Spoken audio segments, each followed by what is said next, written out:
Our next guest broke a 44-year-old record. The only Ali Reda.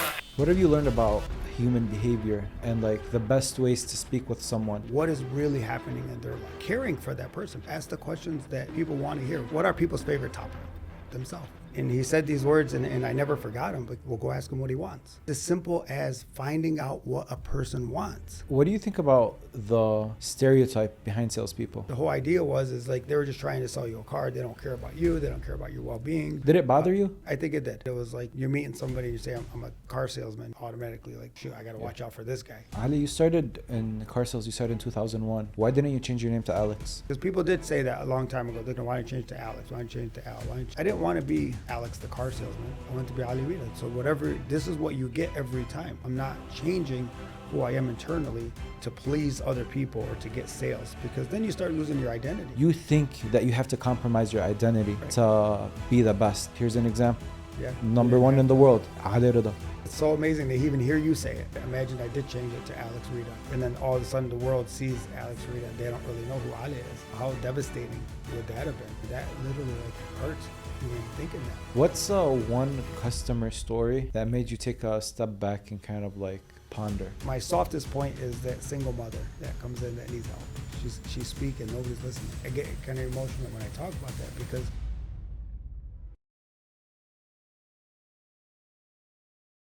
Ali Reda is the #1 car salesman on the planet. He holds the record for the most cars sold in a single year, and 1,582, which is a massive number. And like the car sales space.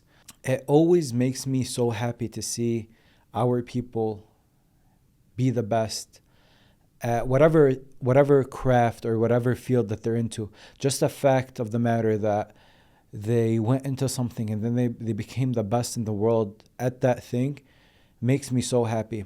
And what I loved about Ali is he never shied away from his identity. It was always in the forefront. My name is Ali Reda. I'm a car salesman, and he took off from there. And now when you're the best at anything, there's a lot that comes with that. There's a lot of adversity, there's a lot of problems, but you learn how to overcome that. And I don't want to spoil too much, but Ali kind of gives the secrets of how he became the best of the best. If you live in this area, you've probably seen him on billboards, you've seen his commercials, but here you're going to meet the actual Ali Reda. I think you're going to be very pleasantly surprised. The free and best way to support this podcast and this channel is to subscribe, like the video, let me know what you think in the comments. Your feedback is very important. And that subscribe button or follow button and that like shows me that you're satisfied with the product. And with that being said, let's get the show started. Welcome aboard Middle East والمتوجهة إلى طيران الشرق الأوسط يرحب مدينة القدس العربية.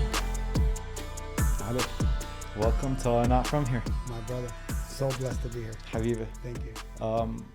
I always like to start this off with self-introduction, and I can say we have Ali Reda today, the #1 salesman in the world. Like, I can say all these things, but people already know you're the #1 salesman in the world.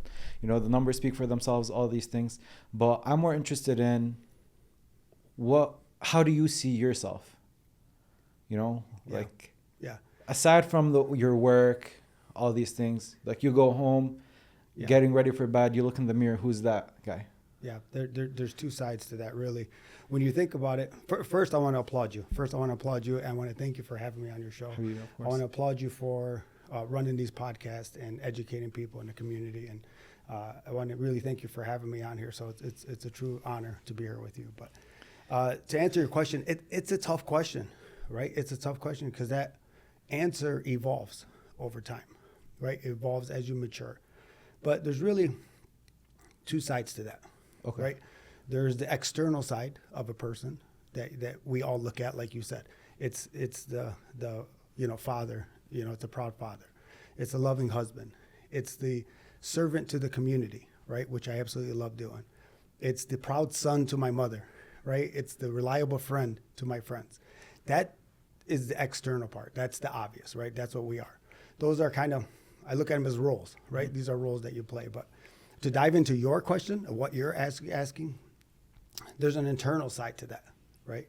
What is the internal side to a person? And for me, it's hard to talk about yourself, first thing, right? But I know I'm confident in the fact that I'm loving, I'm caring, I'm confident, I'm compassionate, I'm forgiving. So there's a lot of internal qualities that I love about myself, so that when I'm called upon as a father, I know who's showing up. So when I'm called upon as a servant to a community member, I know who's showing up. So there are two sides to that, because the face value, yes, I have records and I've done great in sales. I'm blessed to be part of this amazing community. But the internal part of it is who shows up at each one of those roles is the most important factor of a person. And when you identify that about yourself, I think you truly make an impact. What you're saying is basically you have a bag of tools, and that's like your internal values. And then when you're called upon as a father, you take the compassionate part or the kindness, or when you're going through, let's say, problems in your marriage or your relationships, you take out the forgiveness and you apply it there. Is that kind of what you're saying? Exactly. They're characters, if you will, but they're roles. The roles that we chose, right? Mm-hmm. So I chose to be a father, right? So I chose to be a father. So to say I'm a good father, is that really a thing? Though, should I pat myself on the back because I'm a good father? Or is there just a father, right? So I don't like to say I'm a good husband, or I'm a good father, or I'm a good servant to the community, because these are things that I chose. Those are the roles that I chose to be in. So I don't need a pat on the back to be a good father, because to me, it's just a father. And I'm going to be the best version of that father role that I can be. And knowing who you are internally first is how you identify it. So, the confidence, the forgiveness, all of those things will show up at every one of those instances when you're put into that role, right? So you're right. So if I need to be a forgiving father, then I know internally I have that in me, that I can come out and be a forgiving father. Okay. Do you think like that mindset, because growing up, we always wanted to be good fathers, good husbands. What you're saying is you're not focused on at the end of the day, are you seen as a good father? Like, you're very like in the moment, like, okay, in this situation, how can I be the best? Yeah. Right? Do you think you pick that up as you get older and later stages of your life, or is that something that your parents talked to you about earlier? So the love is instilled, as a child. The love is instilled in you as a child. The confidence part, that, the emotional part, that you can bring it out and let people know that that's who you are. That's the harder part. That's the part that I think over time, it comes with maturity, because I think early on, we don't know how to shed our feelings. Mm-hmm. When you're in your 20s, you're just invincible. So you don't really know how to shed those feelings. You don't really know. You might be identifying yourself. But we do evolve. We evolve as humans. We evolve as, fathers, as parents, as community servants. Like, you do evolve over time. But knowing who you are and knowing what person is actually going to show up at each one of those roles, I think is what people really need to dive into, right? What energy are you producing? So, I would take the good part out of that. I'm not a good father. I'm a father, right? Yeah. So I don't take the good out, because what's the alternative to that? I'm a bad father? No, you're just not being a father. Right. You're not being the person that you are at that point. So I don't want to pat on the back because I'm a good dad. You know what I'm saying? Because that's not something you pat on the back. To me, that's the obvious, right? I'm a dad. I'm a father. Do I make mistakes? Absolutely. Of course. Yeah. But do I understand those mistakes? Do I learn from them? Don't forget, like, when you're a parent to a child, that's your first time go around too. Mm-hmm. Like, you're going to make mistakes. You're going to have those errors. It's okay. But being aware of that, right? Not being oblivious to, I'm always right. You're not always right? Yeah. You're going to make those mistakes. But to me, it's being the best version of yourself at each one of those roles that you're at. So when I'm serving the community, I know what my intention is, and I know how I need to serve the community, right? So my intentionality to serve community doesn't change. The situation that I'm in may change, but my intention is always the same. How was your father like to you? Good. I had a good childhood. I grew up in Detroit. I grew up in inner city Detroit. I had a good childhood. I went to Detroit public schools, which a lot of people don't know. People think that, I was born and raised in Dearborn. I was born in Lebanon, and I came in 1975 when I was 2. Oh, really? 2 years old, yeah. So Of course, we moved to the South End like everybody else does, and then, ended up settling in Detroit. So I went to elementary school in Detroit, junior high in Detroit, and then moved to Dearborn in 9th grade. How do you think that impacts you versus growing up in Dearborn like everyone else does? I was close to Dearborn still because we would still hang out with like the Dearborn kids and, obviously the community. But, I think seeing struggle is a good thing. I think that, drives passion. I think that being able to see one side and then see the goals that you set on the other side, I think that's a positive thing for kids to see struggle. It's very hard right now to instill struggle in the younger generation, right? Because social media, with all the stuff going on, they see a lot of fake stuff going on. Yeah. So, I think that it was a good lesson. It was a good part of my life that molded me into who I was.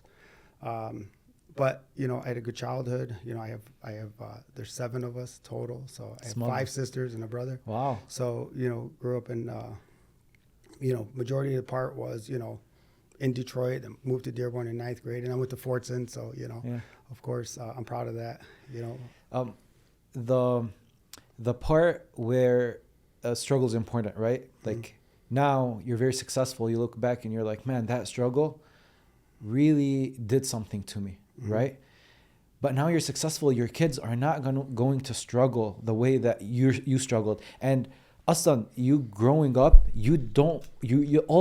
all your mentality is I don't want my kids to go through that, I don't want them to live in inner city Detroit. I want them to live in a cool, comfortable house, go to the best schools, a private school if we can, the best colleges.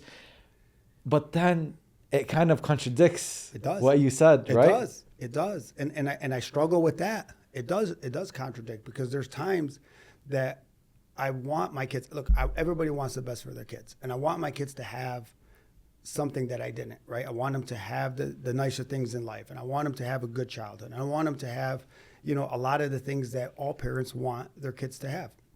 Double-edged sword. It really is, because you're right. You can't instill struggle, right? And I'll explain it. So if I take away my kid's phone, right? Or I punish them for something, or I say you can't go to your friend's house, or I say they'll never understand the actual meaning of struggle, because it's temporary, right? It's temporary. So I take away your phone. Okay, a week later you get your phone back. You can't go to your friends. Okay, you're sleeping in a nice house. You got your own bathroom. You could go down and eat anytime you want to eat. So no matter what we do as parents, we could be parenting, right? Parenting sometimes is tough love, of course, but I don't think we're ever going to instill that struggle. And part of me does wish that I can do that at times. I wish that they can, learn on the streets. I wish they can, grow up the way I grew up, like me and my brother, hand in hand, doing a paper route, right? And passing out newspapers and getting chased by dogs and doing all the fun things that we had as childhood. But no matter how hard you try, that struggle is very difficult to instill in somebody if it's temporary and it's not your actual life. Yeah. So, grew up in Detroit, we didn't really have much, right? If I wanted a bike, I had to go to a garage sale and buy parts, right? And then me and my brother would put the bike together, and that's how we got a bike, right? Now, it's like, oh, you want a new iPhone? Okay, you order on Amazon. You want this? You order. Everything's so easily attainable now that it's very difficult to instill that. I'm pretty sure you heard of the quote that goes along the lines of, my grandfather walked to work. Yeah. My father went in a car. I'm going in a nicer car. Then my son's going in a Ferrari, and then his son is going back walking. And then that's just the cycle. So, that makes a lot of sense, and that's just how life goes. But a part of you as Ali, you feel like that responsibility is on your back. That no, I don't want my grandson to go back walking to school. It's a fine line. Yeah. It's a fine line. So you obviously do the best that you can as a parent to set up your children to succeed, right? So my parents only had so much, right? They're new to the country. My mom can't read. My mom can't write, right? She's here raising her kids. She can only offer so much. So what she did offer was a foundation. She offered love. She offered respect. She offered honor, right? So, I was able to take those things into account, right? So now for my kids, I'm going to instill those things in my kids. The one thing they will lack is the struggle portion of it. But then you have them struggle in other areas, right? You're forcing them to go to school. I shouldn't say force, but you're giving them the opportunity to go to school, which we really never had, right? We didn't have the funds to go to school. So, I'm giving them the opportunity to better themselves. And at the same time, you show them the finer parts of life, but you also make them understand that there's another side that you need to give back, that you need to help. So, I make my kids do those things so they understand that, not everybody is living the same life, right? Not everybody is fortunate as you are.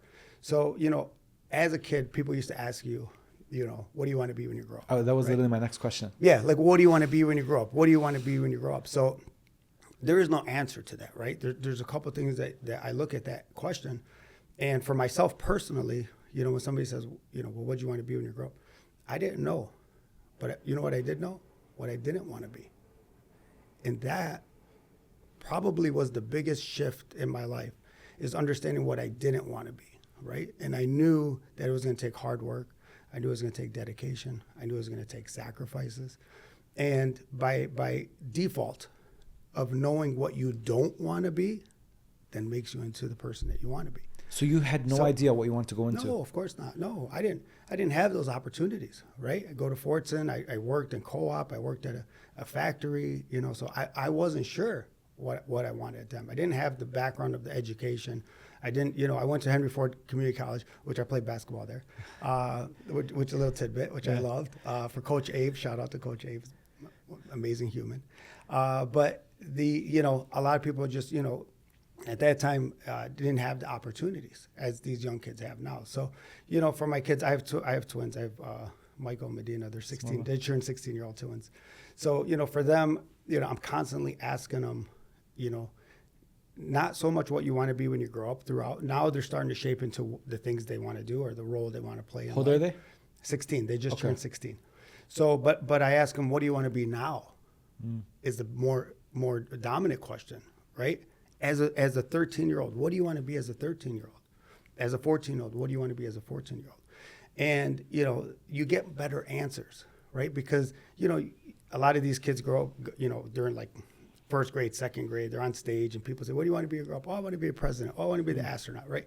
These are things that they're just seeing, right? But they don't have the actual answer. So when you get to, I think, the teens, they start thinking about their future. They start thinking, oh, I want to be a doctor. I want to be a lawyer. I like this. I gravitate towards this profession over this profession. But we're losing of what they want to be today. What version of a 16-year-old do you want to be? Palestine Drinks is the newest sponsor of this podcast. And I was very excited about the sponsorship in particular because I love ideas that come forth that give solutions to problems that we had before. A very competitive space and products that we use every day is cola. And for the longest time, there have been a few brands that we all go to when it came to like cola, soda, all of these things. And they brought forth a product that tastes exactly the same, if not better, than anything you've had, as well as 100% of the proceeds of this company go straight to the people of Palestine through a foundation called the Safed Foundation. And I think we're going to start seeing this trend of products that our people make that have the names, and like this is very clear. It says Palestine Drinks on it. Like this doesn't shy away from its identity, as well as the long-term goal is to keep providing for the people of Palestine. Products like this are important, not just to support, but to make part of our everyday life. They just launched in America. So if you're in the United States, you're probably going to start seeing this product in all the stores that you find drinks in, whether it's restaurants, grocery stores, gas stations. This is a drink that we're going to start picking up and using every single day. And now, back to the episode. We're always having them chasing a mountain or climbing up a mountain at all times. They'll never be able to be like, oh, like what? I never thought about what you just said. Yeah. Like, what do you want to be today? Today. Wait, yeah. What version of yourself do you want to be today? How do you want everybody to see you? How do you want to see yourself? How do you want your parents to see you? So, there's another way of looking at it too. It's called teaching into the future, right? So trying to get a 16-year-old to understand, life and these things that we learned over maturity is very difficult, right? I can't explain to them that there's hunger all over the world, right? They're oblivious to it. No matter what happens, they're kind of oblivious to certain things like that. But teaching to the future is, if I could take my 16-year-old and say, hey, you know what's amazing about being 18? Hey, you know what's amazing about being 19 years old is you start learning more about school. You start learning more about yourself. So teaching a year or two ahead, right? Giving them, they can grasp that. I can't tell my 16-year-old, when you're 30, this is what's going to happen. They can't see 30. Right. But a 16-year-old can see 18. Yeah, a 30 to them that's an old man. Forever. Yeah. It's forever, right? I'm never going to get to 30. Yeah. Right? But you teach to the future, which means you start telling them things that they're allowed to do when they're 18. Things they're allowed to do when they're 19. Or at 16, like, hey, when you get to your first year of college, here's how we're going to prep for it. So teaching into the near future is a really good way of having kids kind of dive into themselves and see something that's attainable. Yeah. But it's far too much that we're like, when they're 7, 8, 9, what do you want to be when you grow up? Like, who knows what? They'll change 1,000 times. Right. I like that. How did you then end up in car sales? So right out of high school, my senior year of Fortune, I had a job at a warehouse, co-op actually, which is a great program because the co-op program really, I think that was just starting out at that time, where you went to school half a day and then you got to work the rest of the time. So they actually got me a job at a industrial company. Okay. It's an industry shop. So I worked there for 10 years. So I went to college. I went through, off and on with college. I worked there 10 years. It was in Dearborn also. And it was two brothers that owned it. And I kind of plateaued at that point. So it was, two brothers. And then I was warehouse. And I worked my way up to, doing other things, then internal sales, then external sales. And I started doing, and I thought that was it. Like, that was my life. And I was doing pretty decent, but it wasn't, to me, it wasn't really a career. Were you like 28 at that time? Yeah, I was probably about 28, exactly. Okay. So, at that time I said, well, what am I doing? So I was just getting engaged. I lived at home with my mom and my sisters at the time. And, I'm supporting my mom, supporting my sisters, and I'm working at this company. And I said, look, what am I doing? My next 5 years, what does it look like? And the next 5 years look the same, right? So I says, I wanted to get into some kind of sales, right? So I talked to one of my friends who worked at a dealership. And I was talking to him, and I'm like, hey, how do you like it? And he's just literally a by accident, casual conversation. How do you like it? Oh, my God, I'm doing so good. I love it. I'm making money. It's fun. It's exciting. And he told me all the positive things about it. And I says, are they hiring? Do you think I should go talk to somebody there? And he says, yeah, go talk to this guy. He gives me his manager's name. So I wasn't even looking for a job at the time. I'm literally talking to him, and I'm thinking in my head, like, okay, what do I want to make a move? Do I not want to make a move? I was comfortable. Yeah. I was really comfortable, right? And I was probably making like $60,000 a year. At that time, it was good. I was comfortable. It wasn't like anything earth-shattering, but it was good. So I go talk to them, and the guy, his name is Bobby. I interviewed with him, and he's like, oh, you would do great here. Sales is the best place to be, and told me all the positive things about sales, which he was right. And I just kind of took a leap of faith. And I said, you know what? I was getting engaged. I said, I need a change. And it was either that. And then when I started interviewing for that, I thought, should I go into real estate? So I talked to a couple of realtors at the time that were friends of mine, and I gravitated towards the automotive side of it. Yeah. So I said, no, I think I'm going to go automotive. And literally took a leap of faith and just started there. That was in 2001. Oof.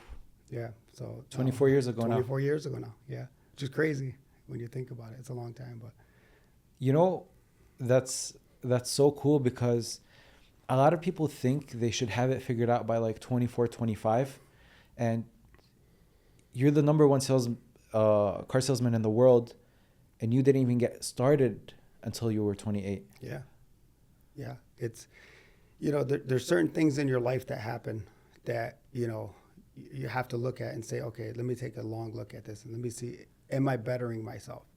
Right? Being comfortable is dangerous. It's dangerous, right? So being comfortable is dangerous if you're not challenging yourself, if you're not continually trying to educate yourself, continually trying to grow. it could be very dangerous being comfortable, because if I didn't take that leap of faith at that time, who knows where I'd be? Yeah. Right? Who knows? Like, I mean, maybe that path would have been better. I don't know. Were you But good right off the bat because you were in sales? I was blessed to be able to work next to a guy named Jerry Turfey. And Jerry Turfey was my mentor. And I learned more from Jerry about life than I can ever explain. So Jerry was a car salesman that worked at Bill Wink when I first got there. And you would think like sales is a competitive industry, right? People don't like this guy, they don't like this person, they don't like this girl. When I started there, I was able to work alongside Jerry, and Jerry embraced me from the beginning. So Jerry would teach me, you know, he would take time, educate me. I would watch him the way he did, and he was a master of his craft. But I would see people come in, they'd laugh, they'd joke, and they'd leave with a car, right? And I was like, what's going on there? They're just having fun. And I'm over here, my hair's on fire, I'm running around the parking lot, I'm trying to grab a car, I don't know what's going on. So, you know, I was able to watch this, I was able to witness it, and I was able to kind of, you know, grasp it and learn from it. And I said, but that's the way I want to be, right? Because I was able to see it. And over the years, he literally like took me under his wing. He's literally like, you know, would calm me down when I needed it, educate me when I needed it. So, you know, so I wasn't good at the beginning, but I had a teacher that was able to show me, and I was learnable, right? I was able to say that I can absorb and I can learn, and I can learn from this person, and not like, oh, I know everything, right? I'm coming into an industry I knew nothing about, you know? The first car I ever sold, which is cool. I get the job, and I'm supposed to start on Monday, right? Okay. And dealerships close late on Monday and Thursdays.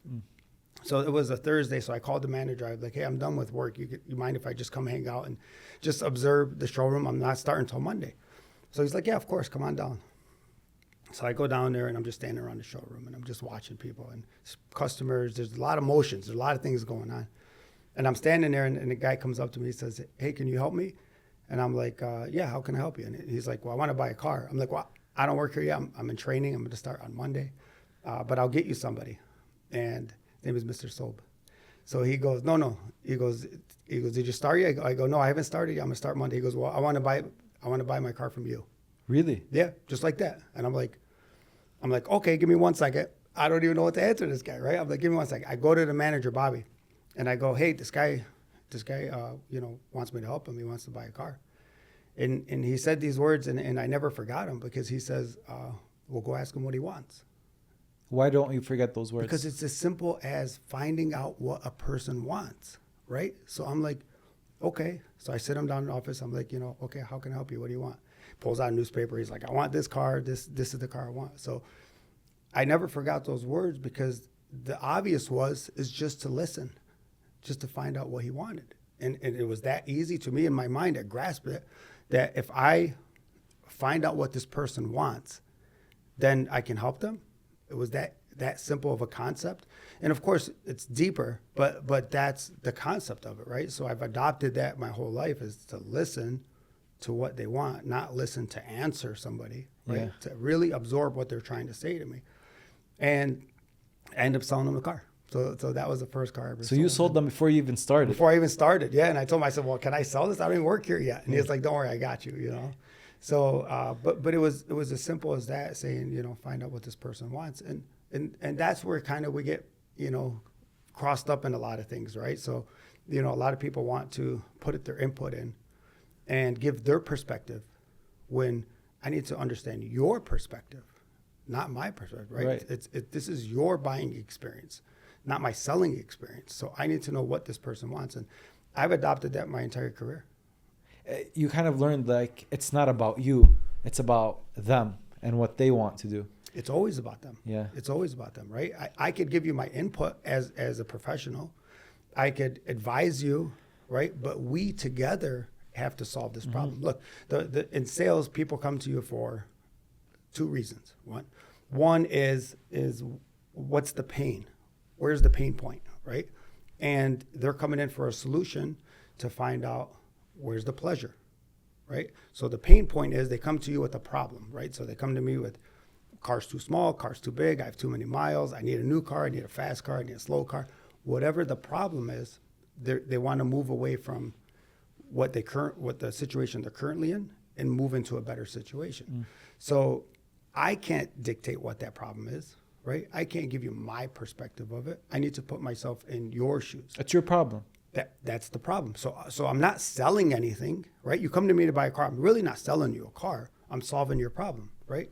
But how can I solve someone's problem if I don't know what the problem is? Right. And how do I find out what the problem is? Is you got to ask these questions.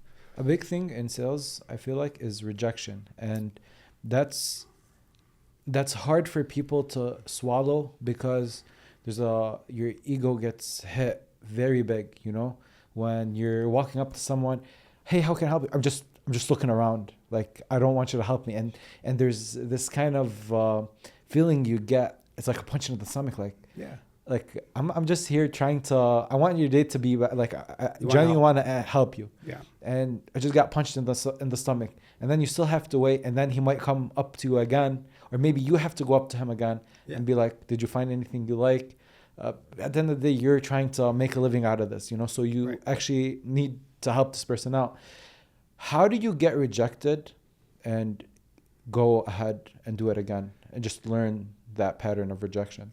So rejection is funny because you're going to face rejection. If you're in sales, you wake up every morning knowing you're going in this situation to be rejected, right? So I wake up every single morning understanding that I'm going to go to work and face some type of rejection. Whatever that rejection is, right? I'm going to face a rejection. And it's not the rejection that bothers people, right? It's how do you overcome it? Right. So how do you overcome that rejection? It's not personal if that guy says, I'm just looking. He might have had a bad experience prior to that. And so he's defensive because he's protecting himself. Again, look at it from their perspective, right? Their perspective is he's been to 3 dealerships and they all, threw him out. They lied to him. They cheated. They told him wrong answers. And so he's defensive for a reason, right? So, being able to overcome rejection, right? I've lost sales over the time and I'm like, okay, what did I do wrong? Right? What did I do right? Did I say something I shouldn't have said? It really comes with practice. It comes with maturity. Because when I was young and I would be like, Jerry, I can't believe this guy bought it from somewhere else. And he'd literally calm me down. Look, let's analyze what happened. Let's see if you did make a mistake. And that comes with maturity. It comes with time. It comes with practice. Practice in sales, you have to practice. It's not something that you can just get. You don't just get it. People have the gift to talk, right? So he's like, oh man, this guy can talk. This guy's a good salesman, right? But it's the opposite. It's, do you have the gift to listen? How do you think, how important do you think it is to take rejection one step further than just at the dealership, someone telling you, I'm not going to buy this car from you, or pushing you away and moving it to life? Like, how important has accepting rejection helped you in like regular day life? Oh, of course, man. We're going to get rejected as society. We're going to get rejected as people. You're going to get rejected as a parent. Everybody has their own opinions. I personally don't let those things bother me. I'm not a bothered person by other people's thoughts or what they think of me or what they, say. I don't judge people by any means. So I'm not one to allow those things to affect me. You, as a person, don't have the authority to change my mindset, right? I'm not going to allow you to penetrate my mind so I can then feel rejected by something that you feel is right or wrong. So why would I give you the authority to do that? You don't have the authority to come into my mind or my heart and tell me that I'm a bad person, I'm this, I'm that. It's right. I allowed that. If I allowed that, that's my fault. So I'm not the type of person to really allow people to do that. And I don't hold grudges. I don't look at people and say, why is this? Why is that? Everybody has reasoning behind something, right? I can never assume that I know where that person came from, right? Sometimes we get customers come in and they're screaming and they're yelling and their car broke down or the remote starter doesn't work, right? So I'm like, got to diffuse that situation, right? So I'm looking at it and I'm like, is the person really mad because their remote starter doesn't work? Or is there other underlying issues in their life that may have caused this break-in point? Exactly. Right? So I always continue to tell my staff, don't assume that you know where that person came from, right? That person coming in, put yourself in their perspective. Put yourself in their, they might have a sick child at home, God forbid. They might just came fighting with their spouse. They might have just got fired at work. They might have just had road rage.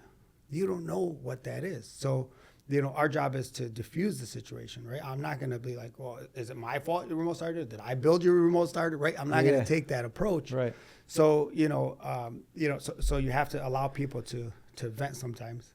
And then after they vent a little bit, you're like, okay, is everything okay? Yeah. And take it to that point. Like, is everything all right? No worries. We'll figure this out together. But yeah, that's just, a lot of these rejections and objections and things are going to come up daily life in how you perceive them and how you take them. I don't think it's personal. I think people just, butt their heads where they shouldn't be most of the time. But it would be my fault for allowing that to be a personal issue. Yeah, it's not personal. No, it's not personal. I found these stats online about sales, and I was looking up sales and rejection, and then literally 25% of all salespeople make one phone call and quit. So that plays into like, okay, I made a phone call, I got rejected, put the phone down, I'm done with sales. 25% is an insane number to me. That's crazy. But then 48% never make a second phone call. Like even if okay, you got a phone call, they'll never call them back. And that's 40. So half of people. Yeah, that's an insane number. It's true. Salespeople want instant gratification. Mm-hmm. They want it now.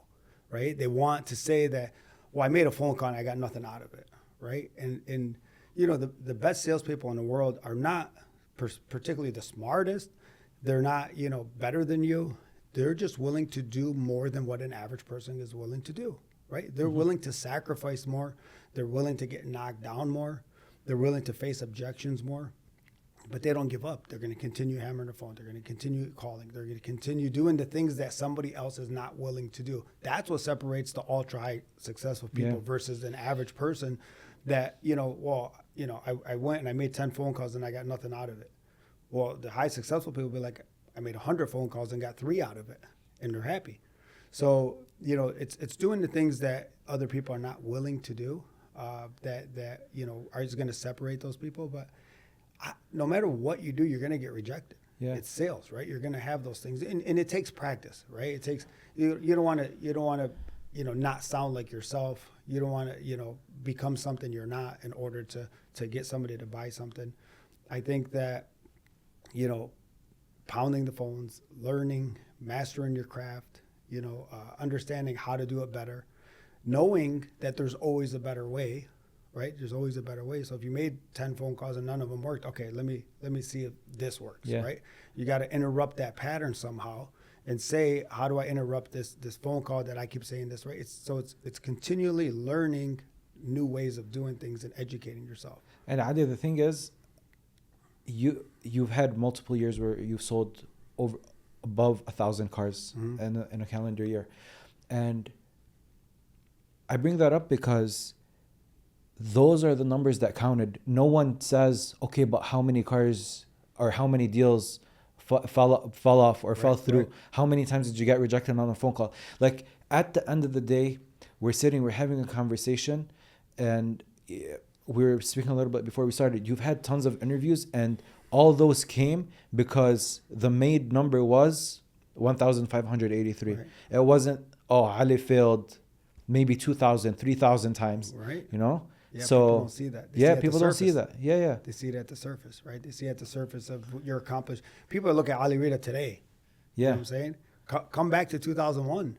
Come back to 2001. I failed over and over again. And I thought, man, is this right for me? Should I stay in this industry? I went through a lot of, bad years, right? Went through some good years. And people don't see the hard work, dedication, and ultimately the sacrifices that you have to make to be successful. People don't want to do that. They want this instant gratification right now, right? Oh, I want to be this person right now. All the realtors that we have, the successful realtors are in our community, like they all put in their time. Yeah. You might see them today, but you didn't see the struggling part of them, right? You didn't see the hard work. And I think the one of the main things to be successful is you have to sacrifice. You have to sacrifice, your ego. You have to sacrifice time. You have to sacrifice hanging out with your friends. You know, there's a lot of things that, you know, you're going to sacrifice to be successful. A lot of people don't want to do that. They don't want to do that. They don't want to they want that instant gratification. And, you know, like, it's not going to happen overnight, right? Yeah. So me being embedded in the community, you know, did that happen overnight? No, it didn't happen overnight. I pounded pavement for a lot of years. I went through and, you know, went to every function, went to every organization, you know, gave Why is that time so back. important to you? Giving back. But giving back because I love this community. The community has given me so much love, so much reciprocated support that I would be foolish to think that, you know, they don't deserve it back. So, you know, without the community, I've never sold a single car my whole life. You know, the community has. Okay. So you know, the point is they're giving me love and respect, and they deserve it back. Okay. And, you know, it's the right thing to do. First thing, but it's rewarding. It's self-rewarding, right? It's good for my inner self. It's good for my energy. It's good for my soul, to say that I'm doing my part, right? I'm doing my part to make this community better. Absolutely. And you know, make the industry better. Yeah. So a lot of those things, I'm want to be Jerry. You know, Yeah. I want to be what Jerry was. His role was to be that mentor, that teacher. So now for my staff, it's funny because I look back at those times and I mimic a lot of things that he's taught me, and with them. And I hope one day they will be sitting in the chair saying, "Oh man, you know, Ali, you know, yeah. Ali helped me project. You know, gave me a better life, helped my career project forward." So.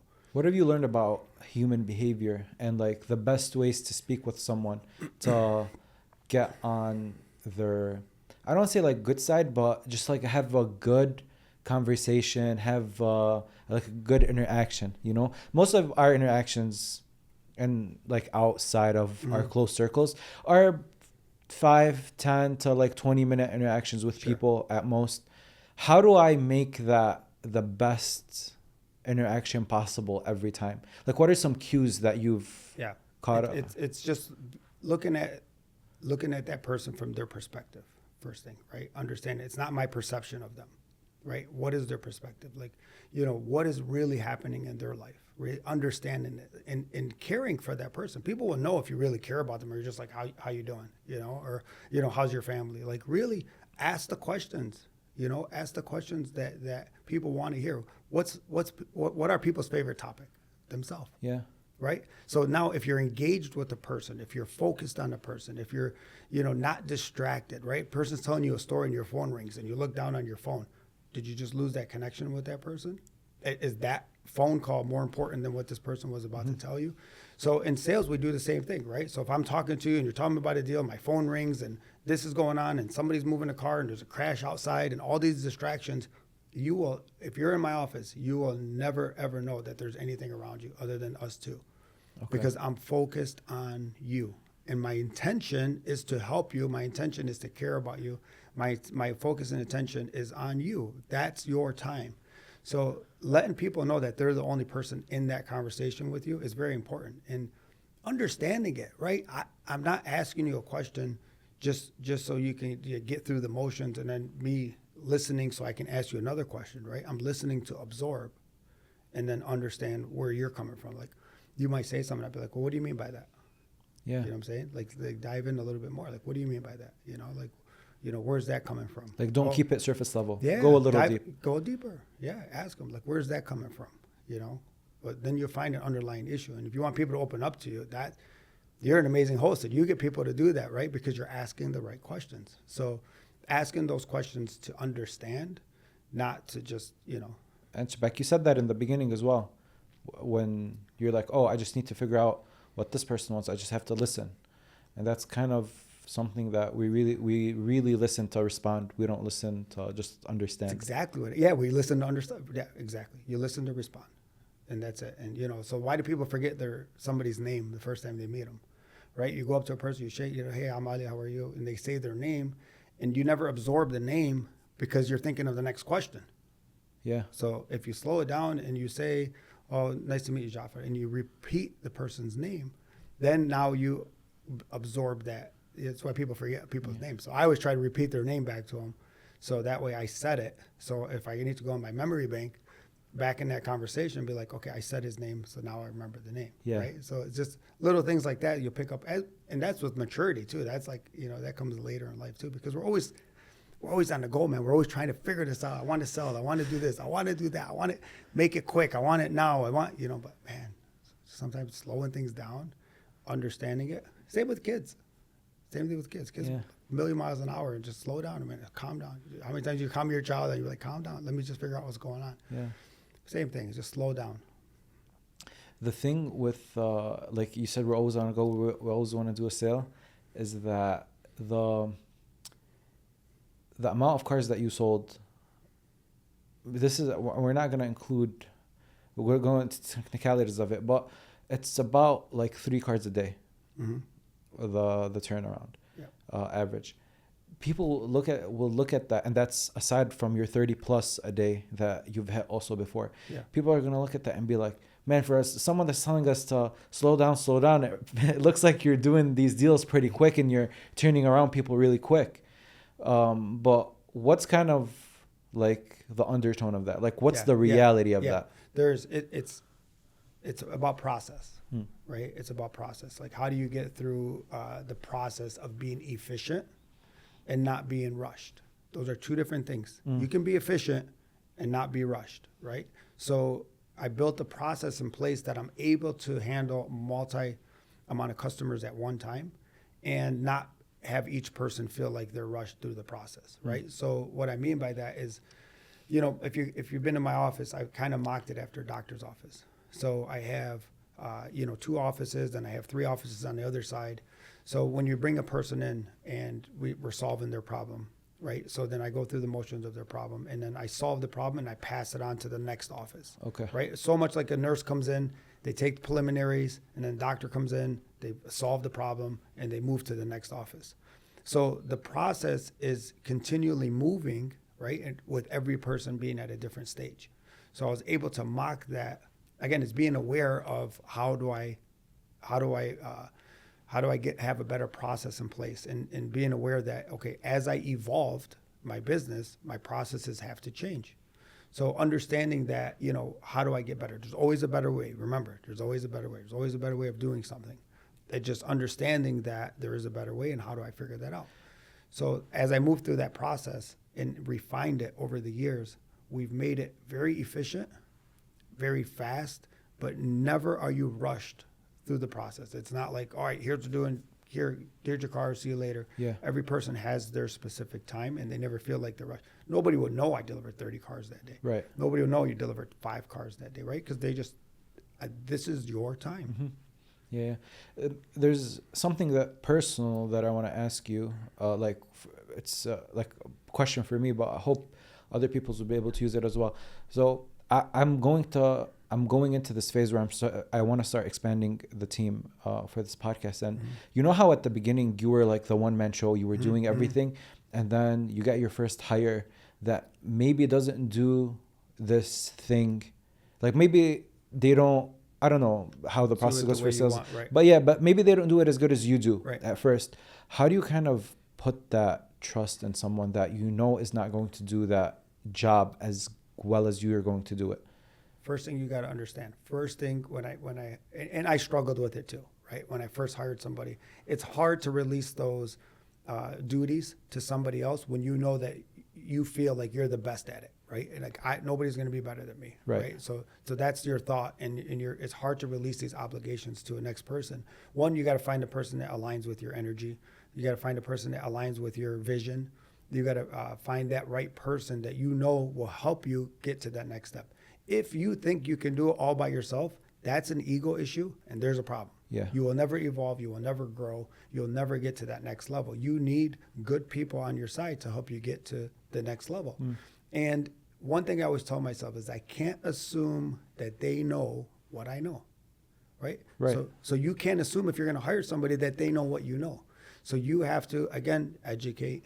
You have to tell them why you're doing something, because it's easy for us to be like, here, let me just do it, right? There were so many times like I would tell my assistant, she'd struggle with it, and I'd be like, here, let me just do it. It's faster, right? But it's not faster because the longevity of it, I was hurting myself, I was hurting her, so she couldn't grow. So you have to educate people on how to do things, why you're doing something, slow things down. If I'm going to yell at somebody because they did something wrong, well, one, that's my fault. That, so two, it's not the correct way of approaching things because they're not going to come back to you. So letting them understand that, hey, we're going to make mistakes. We're going to solve them together. Ask questions. Don't just assume something. Right. And you allow that person to grow as you grow. And I built a very good team with that. Mirna, my assistant, she's been there for almost 10 years now. Wow. Phenomenal. She's done phenomenal over the years. And she grew into that role over the years. And we've made mistakes and we've, had objections, but we overcame them together, saying that, here's a career path for you and here's what we're going to get to and here's our vision and make sure you understand that they don't know what you know. Right? Yeah. They don't know what you know. And it's your job to kind of teach them how to get to that next That's step. great insight. What do you think about the stereotype behind salespeople? Like for people that don't know. Especially car salespeople. Car salespeople that as was well. the worst. Yeah. That was the worst. What's thing. the stereotype? That Let's start there. was tough. People used to always, oh, you sound like a car salesman. Oh, you sound like this person. And the idea was they weren't being transparent. They weren't being honest. That was the whole perception of doing that. Where, you could be an honest, transparent, loving salesperson and still be successful, right? Yeah. The whole idea is they were just trying to sell you a car. They don't care about you. They don't care about your well-being. They don't, that was the whole idea. You're a number to them. That's the perception. Yeah. And that's changed. It's changed over the years. And I really think that I had a big part of that in 2017 when I did break that record and kind of came out in the industry of, a nice person that, loves people, that loves his community, that, and that was what I personified over, in our industry was this guy was a nice guy. He loved his people. He took care of his community and it was reciprocated back. So people started adopting this relationship type selling model, yes. Right? Well, people weren't prior to that ever really talking about relationship type selling. What is that? What's relationship type selling? And that is where we started changing the shift of people now looking at, car salespeople as professionals. They started looking at them more as an advisor than a salesperson. So that was the role that I always took, right? Because I'm an advisor to my community and its members. And, collectively, we together figure out the problem. So I never really, had to feel that backlash, but I've seen it over the years. Did it bother you? Yeah, at the beginning, I think it did. It was like, you're meeting somebody and you say, I'm a car salesman, they automatically take a step back. Like, okay, whoa. Oh, shoot, I got to watch out for this guy, It was bad. I think that was more so in the 70s and 80s. I think that, that image was portrayed. But, then I'd go on some of these other shows like the CNN and NBC, and I'm on some of these shows and they're like, we didn't expect this, They expected some guy to be jumping on a table, saying, I'll do anything for a sale. I'll do anything for a sale. Yeah, they expected that. Yeah. And what they got was a real loving human that is saying, I love and care for people. And that really did shift the industry a little bit. You did this interview with Fox Business, and it was after you broke the record for sales, and the gentleman that was talking to you kept asking you about sales numbers, and you tell them, I'm really just trying to help people out. And it was as if it looked like he wouldn't believe you. Yeah. He would tell you, but okay, Ali, that's nice to say. Put that aside. Tell me, what would you do for the numbers or something along those lines? Yeah. And you were just very adamant, no. This is I broke the record for most car sales, but while having a good relationship with people. Yeah, that was a really difficult interview. One, they put you in a room by yourself with the camera on your face this far, and it looks like you're sitting with that person and you're not. So there was an advantage and you don't know what's coming. You don't know, I like to interact with somebody. I like to see you. I like to see the question. I like to see these things. And, he's like, sell me a car. I'm like, well, what is that question? Sell me a car. It's like the old, sell me this pen, right? Well, yeah. I can't sell you a car if I don't know who you are. And he goes, oh, no, that's not right. He goes, just sell me a car. What did you expect me to say? That the car drives good? What do you expect? I need information about you. And that's what I was telling him. I I says, I need to know more about you in order to sell you a car, right? So sell me this pen. Okay, well, if I sell you this pen, I need to know, okay, how long were you looking for a pen? You know, what do you use your pen for? Like, you know, what type of car do you want? So I need to ask these questions in order to help you obtain this product, right? And they wanted this like, just quick one answer to say, sell me a car. It doesn't exist. Yeah. That doesn't exist that way, right? The whole thing, like, sell me this pen, that whole thing, right? I need to know how long you've been looking for a pen. What type of pen do you like? What do you use the pen for? You know, like, how long have you had your last pen? How long were you looking for a pen? You know, these are the questions that I need answers to in order to then tell you, oh man, you're going to love this pen. You know, do you write checks for your employees? Yeah. Oh man, imagine writing your employees these checks, how happy you'll be writing with this pen. So I need to dive in a little bit deeper to have the answer. Otherwise, I'm just a salesman. Right. Then I sound like a salesman. I'm like, oh no, you need this fast car, right? But a lot of times people come in, you know, they bring their, 16, 17-year-old, young men, and they're like, oh, he wants a Camaro. I'm like, I don't think it's a good idea, right? Sometimes it's not selling something that makes you a better person, right? Sometimes they come in, I'm like, no, I don't think that's a good car for him. It's too fast. It's rear-wheel drive. What's he going to do in the winter? The kids don't like me. Yeah. But the parents are like, thank you, because I'm not going to just sell you something that you don't need. So I need to know, a lot. I asked a lot of questions. And I think that was another part of the interview where he was like, would you turn down a sale if it wasn't good and you wouldn't make the sale? And you were like, yeah, I would. And he was like, no, you wouldn't. And then it was like, come on, yeah, Ali. It was come on, Ali. And it was like weird. Like, Ali looks like he's being very honest here. Yeah, like I was nervous too, man, because that was when I first started doing interviews. And I didn't know what to expect. And here's this guy, and I can't see his face. I can't see anything. I can only hear what he's asking me, and I don't know like where they're going. And I'm like, yeah, I turn down deals all the time. I do that all the time. I had a guy come in trying to get, the wrong car for a child, and I was like, I don't think this is a good idea. Ultimately, you're the parent. It's your decision. Yeah. I'm just telling you what to expect, and here's why I think it's not a good idea. Ultimately, it is your decision, and there's times they'll leave and not get anything. It's fine. Cars is very competitive. It's a very competitive field, and a lot of things, like a lot of markets, are very competitive. One, like a company that came out recently that is also in a competitive field is it's that Palestine drink. Yeah. And it's cola, and the cola industry is very competitive as well. How would you even start a conversation asking questions about like selling like a drink like this?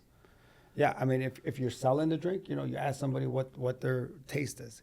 Hey, do you normally drink cola? Do you normally drink energy drinks? What is your go-to drink? What type of drink do you usually have at dinner? Oh, what do you have after, you work out? Or, it's just diving into that person's likes, dislikes, oh, no, I don't like cola. I don't like, energy drinks. Or, understanding who is your target audience, right? But understanding that target audience, they're not going to put this, cola drink and advertise it in elementary school. Right.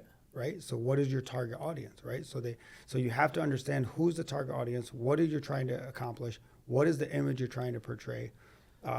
Before then you can, be successful at selling that product. But that's all it is. It's finding out, am I in the right demographic? Am I in the right area? Am I in the right, field? I mean, what am I doing? Where am I trying to sell this? And, understanding that, who wants that product more than anything. Does it kind of affect you outside of work where, like you said, maybe you're meeting someone and they're like, don't really trust what Ali said, this guy's in sales. And obviously this is at the beginning because now it's like your name's pretty established. Like even in, sometimes this stuff happens like in family gatherings, and they'll be like, oh, Ali's a salesman, extended family. Yeah. Does it happen? Yeah, I think, there's two types of sales. There's the transactional sale, right? A transactional is a person that you don't know or they don't know you. So there's a lot of guards up, right? There's a lot of, should I trust this person? Why should I trust this person? So the transactional sale is a very difficult one, but it's one that's needed early on in your career, right? That's how you build your customer base. That's how you get people to know you. So you have to get in front of as many people as you possibly can then, to build these relationships over the years. Again, it doesn't happen overnight. It's not this instant gratification where it's just going to happen now. So you have to go through those growing pains of, the transactional sales, getting people to like you. And I think a lot of people get lost in the sales part of it is because they then start becoming something they are not, right? So then they start, forgetting that inner self, like we talked about before, like I am loving, I am, confident, I am, forgiving. Like you forget those things because you all of a sudden think you have to be a salesman and you have to learn word tracks and you have to say certain rebuttals to what people are saying rather than truly just being yourself. And, I used to get a lot of times people say, you don't sound like a salesman. And I'm like, I don't even know, what does that mean? I think that's a compliment. Yeah. Like, you don't sound like a salesman because I'm not pitching something on you. I'm not forcing something on you. I'm trying to solve this problem collectively with you. So then people will eventually trust you. And when you earn that trust, you got to keep it, right? So you have to know your word. In sales, it's not a one night stand. It's not like it's one time and done. It's the longevity of it, right? I want you to be my client. I want you to be my friend. I want you to be, with me throughout the years for the long haul. So which means then I am guaranteeing you that I'm going to be here for you at any given moment. It's not, oh, I sold you this car. The car broke down. Okay, well, service is over there. Go deal with it. No, you're my responsibility throughout the whole process. Yeah. And that's how you buy that longevity. Ali, you started in car sales. You started in 2001. In 2001, 9/11. Why didn't you change your name to Alex? No, I mean, that was a tough period. That was a tough period for a lot of times. I only know myself as Ale. I wasn't trying to change my name. I wasn't trying to change what people thought of us, and we had an advantage being in Dearborn already, so it was, not, somewhere in the lost fields of another, state. So, we had the advantage of being that and carrying your true identity. Again, I know how to be myself. Was that important for you? Yeah, it was very important to me because people did say that a long time ago. Okay, you want to, there's a lot of Ali's everywhere, right? So, why don't you change your name? Why don't you change to Alex? Why don't you change to Al? Why don't you change? But I didn't want to be, Alex the car salesman. I didn't want to be Ali the car salesman. I wanted to be Ali. I wanted to be Ali Reda. So this is what you get every time. So if you came to see me and you came to see Ali and then 2 years later you came to see Ali again, you're getting the same person, right? So I'm not changing who I am internally to please other people or to get sales because then you start losing your identity. Right.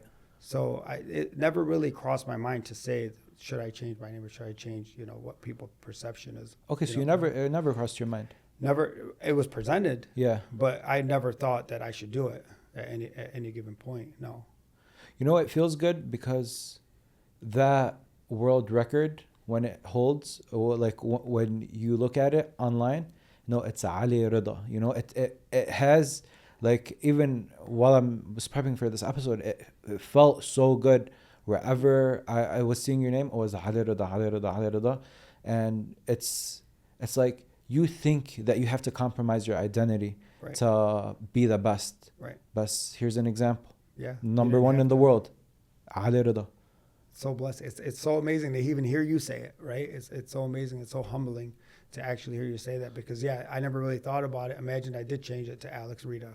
And then all of a sudden the world sees Alex Reda and they don't really know who Ali is. Yeah. That's how devastating would that have been, right? I mean, that literally hurts even thinking that. So I think, I'm proud and I'm happy that I stay true to that identity. Wow. That's a tough one. Yeah. I like it. What was the dark side of that success? So that record break. Was there a dark side? Yeah, there was a little bit. I went through that whole backlash of, did he break the record? Did he not break the record? I got sued by the previous guy that, that he, thought that the dealership was putting all these sales in one person's name. And, the positive was the industry as a whole rallied around me. They really did. They rallied around and not just, I'm not talking about Dearborn, I'm talking about worldwide. People rallied around me. People would send me messages. People would send me, amazing notes. People, inspired me to be better. So it was really humbling at the time. And, you know, I don't know that there was really a dark side. I'm kind of happy that it went that route, and it wasn't, you know, I thought it was just going to be like, oh, I broke the record, everybody got pretty cool, you know, and everybody rallied around it. But I did have to face those adversities of, you know, people questioning it, people saying, did he really do it? You know, getting sued. You know, there was a lot of those things that kind of came with it. But The gentleman sued you. The guy that I broke the record, yeah, he sued me saying that, you know, it was fake news. We really didn't do it. And, you know, we just put it out in the press. And, you know, of course, you know, they figured that out in court pretty quick. But, you know, so that was all dropped. But I think I'm happy that it went the way it did. I think I'm if I had to choose it again, I would rather choose that road, because it really did bring the industry closer together. It really did show that you could be a nice guy and still accomplish these things. You didn't have to be, you know, I could have attacked him at any point, the guy, but I never did. You know, people from the press would call me, be like, hey, he said this about you, you know. Were they foul things?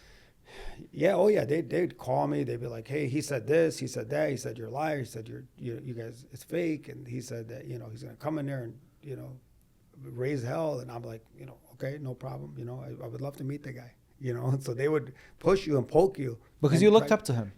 Of course I did. Yeah, I looked up to him. Yeah, he was a figure in our industry. He was a figure. I read his books. You know, followed some of his stuff that he taught. You know, so I continued to educate myself through the time, and I'm glad that I had the rally. I'm glad I had the community to support me through that whole era, because who knows, if I would have just took that dark side and be like, you know, oh, I don't care what he says, screw him or screw this, or he doesn't know. Like, never did I once say anything bad. I literally said I would love to meet him one day. Yeah, I read that you said that it would be nice to shake his hand and be like, this is the passing of the torch moment. That's how I thought it would go from the beginning. Yeah, it was a gut punch when it didn't, but it was fine. You know, we clicked and moved on. And like at the end of the day, I still had to work. I still had a family to raise. I still, you know, it's a distraction in some sense. Yeah. But I still had to stay focused. I still had to stay focused at what I was doing. They say never meet your heroes. Yeah. I mean, that makes sense.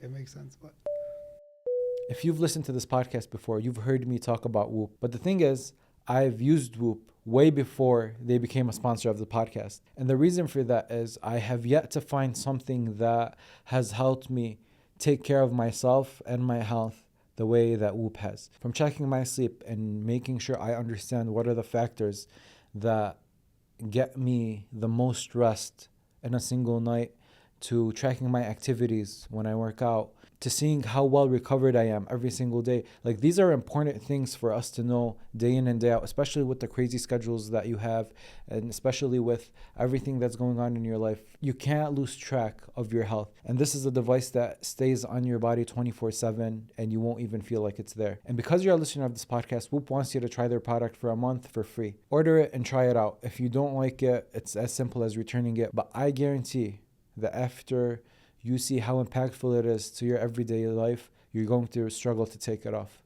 So go to join.whoop.com/notfromhere or hit the link in the description below to get started today. And now back to the episode. You know, usually in life we like to romanticize moments, and I'm pretty sure when you thought that you were close to breaking the record, you had a scene in your head that said, I'll meet him. You mentioned that it would be cool to make like an ad with together. Yeah. You know, you were messing around, like we'd lock a car together or something of that sort. We have like this romanticized idea of like milestones, but then that happens. He sues you. He does all this fuss, and then he dies. He passes away. Yeah. And you never get that moment with him. Yeah. Does that teach you something about life? Like, yeah, maybe it's not like a fairy tale ending. But is it or is it not? You know, like I don't know what the fairy tale ending would have been. I think that everything happens for a reason. Yes. I think we've learned from it. I was saddened that I didn't get to meet him, But like you said, maybe it's better not to meet your superheroes. You know, Yeah. my thought was I would meet them, we'd pass on the torch, kind of like the Masters, right? Put on the green jacket for the next person, and I would do the same for the next person, which I would, because at some point somebody's going to break that record. Somebody's going to be faster, somebody's going to be more efficient, somebody's going to be better, somebody's going to be younger, they're going to have the energy. So at some point that record gets broken. I would love to be a part of that, to say that I had something to do with it in some type of capacity of influence in somebody, to say there's a goal, I want to achieve this goal, and that's the record that I'm going after. So, of course I had that fantasy in my head that I was going to, it was going to be like passing of the torch. But when it didn't happen, it was okay. It was fine. So, Jerry told me a long time ago, Jerry Turfy told me a long time ago, and I use this all the time. He said that sometimes you think something's good for you, turns out to be bad. And sometimes things that you think are going to be bad for you turn out to be good. So I stopped questioning those things, right? 9/11, like you said, people were, scrambling, figuring out, should we stay? Should we not stay? What can we do? Sales were down. Economy was crashing. 2008, 2009, 2010, my dealership closes. They closed down, right? They're one of the wind down during the recession. Yeah. And their dealership is scheduled to close. I'm like, been there 10 years. And I'm like, man, now I got to go move and start over and go to another place. And I was comfortable. Again, I was comfortable. So, Is that when you made the move here? It was Bill Wink. It was on Fort Owens, Wyoming. It was in Dearborn. It was just on the other side of town. So the funny thing is Les Stanford were trying to get me to come work for them for years prior to that. Okay. And they would always, headhunt. They'd call you, hey, come try it out over here. You'll love it over here. And I would never leave Jerry, right? I was like, no, I had my mentor there, right? To me, he was one of the angels in my life. Like, I would never ever think leaving Jerry. And they would always throw money at you, come here, but I was loyal to the aspect that was my home. And 2008-9 recession, 2010 dealership closes down, and I was forced to start over. But again, when you think something is bad for you, it turns out to be good, and you think something's good for you, it turns out to be bad. So I went in, with a clear conscience of saying, okay, well, I was forced to make this move. Maybe God is saying something. Yeah. Maybe this is a blessing in disguise. And imagine I questioned it. Imagine I said, well, no, I'm leaving this industry, and that was 2010. So, at that time, Jerry was supposed to come with me over to the next store after, negotiating with them, going back and forth. And Jerry and I were supposed to go together. And then at the last minute, he bails. The last minute, he says, you know what, Ali, I'm in my 50s. He goes, I don't want to start over. He goes, I'm going to retire. Wow. And then I was just like, oh boy, because at that time we were partners. At that time we kind of teamed up. We're partners. We're helping the community get together. And I relied on him a lot. So I was kind of just thrown out there. And I was like, okay, well, time to, approach it a little bit differently. And in 2010, when I started over at Les Stanford, I did start doing things a little bit different. I started becoming, a little bit more engaged in the community. Started doing all the things that Jerry was doing over those years, all the things that he's kind of taught me. And I was like, okay, well, it's time to go. It's time to get to work. It's time to, put the time in. They treat you like a free agent, kind of like in basketball, right? Yeah. Like the dealerships, like, oh, Ali's, like they know Ali's selling a lot here. They try to recruit you, get you there. Yeah. Same thing with real estate. Same thing with the mortgage industry. Same thing, if you're a high achiever, everybody wants you to kind of come on that team. But also the flip side of that, like I said, back to that same statement, the grass might not be greener on the other side, right? It's not always following the money. It's not always, following somebody else's dream. It's paying attention to your own. Yes. What's my path, right? Is this my path, or somebody recruited me? I get recruited all the time. Hey, come be a manager over here. Hey, come be a partner over here. Come do, but that's your dream, right? That might not fit what I'm trying to accomplish. That might not fit, my lifestyle, my profile, my energy. So it's not always greener on the other side, right? You got to literally take a look at it and see, is it better for you, better for your family, better for your community? But, there's always going to be things that are presented to you. Ali, how do you deal with the fluctuation of your success? So leading up to you breaking the world record, you got very close. Like people maybe think that, okay, you sold 300 cars this year and then next year you suddenly hit 1,500. They don't know that you hit 1,200, 1,200, 300, and then you worked your way up and then you hit the 1,500. Right. That, if we're just looking at your sales on a graph, right? And then 1,582, and then the next year you don't do that number. And then you don't do that number, and then you don't do that number. Does that get to your head that, wait, is that it? Like, did I plateau? Yeah, no, because you evolve. You evolve as your business evolves, as you as a human evolve. You evolve your growth of where you want your personal life, your business life. Where do you want that to go? So yeah, hit 1,582 next year. I go back down.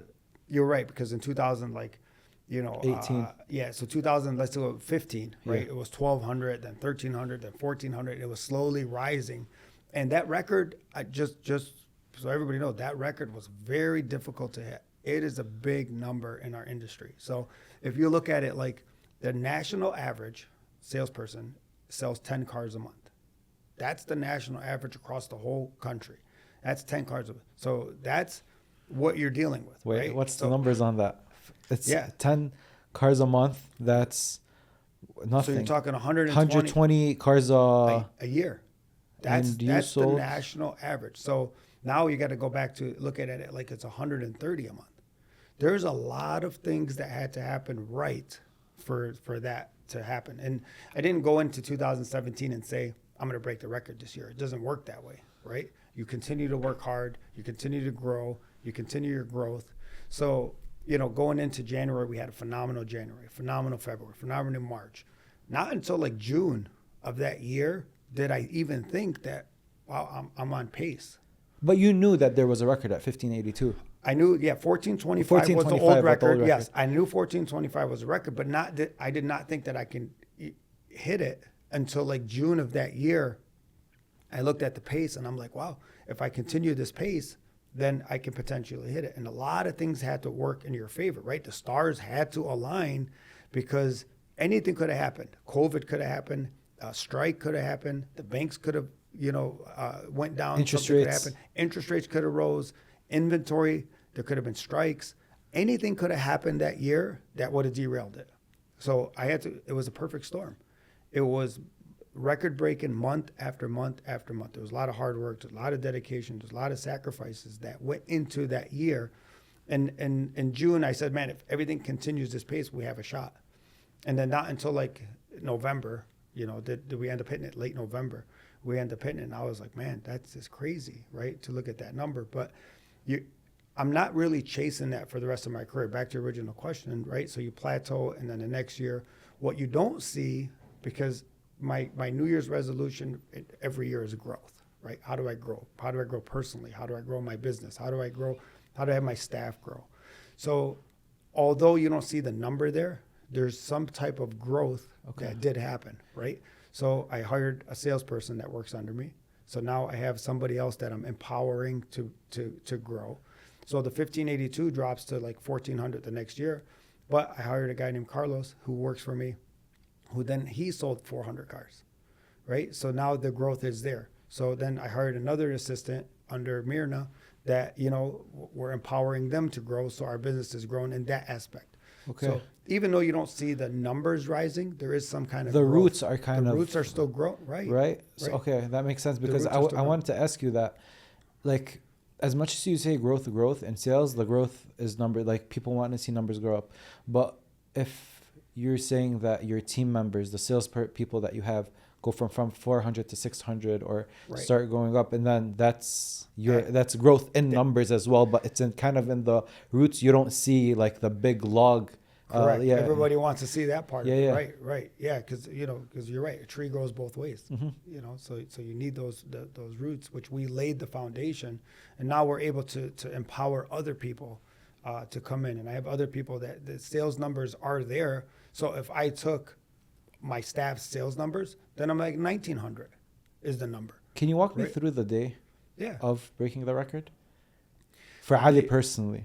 My daily day? No, the day you broke it. So I don't know the exact day, but I know the time frame of when it happened because I don't follow the numbers. Okay. So I don't really know throughout the month like where my numbers are, right?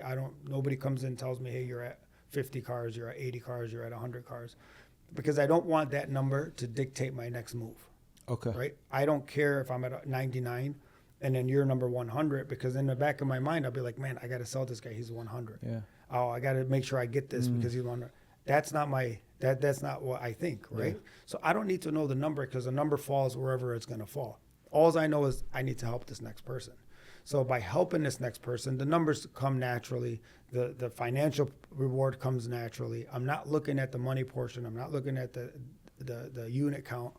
I'm just looking to help the next person. And that's more addicting than anything, Yeah. right? That's the one that I really love, like coming into a day and know, what am I going to be faced with today? How am I going to help somebody? How am I going to make this person better by coming in to see me than they were before they came to see me? Right. How am I going to help this person? So, the record, I think it was sometime mid-November, but I didn't even know until December. Okay. But when the numbers came out, and then it was like, okay, I was at like, I think 1470 or something at the time. But by then I knew. I was like, man.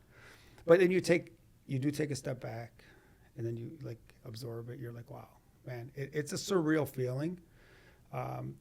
Understanding that accomplishment of what was said. I didn't really even know the magnitude of it yet until, people in the industry started finding out. I didn't really know like it was going to be, that popular to that magnitude. But you do take a moment and you're just like, you sit back and you're like, wow, man, what an amazing accomplishment. I put it out. I was proud of the community, proud of my family for supporting me, proud of my friends for always supporting me.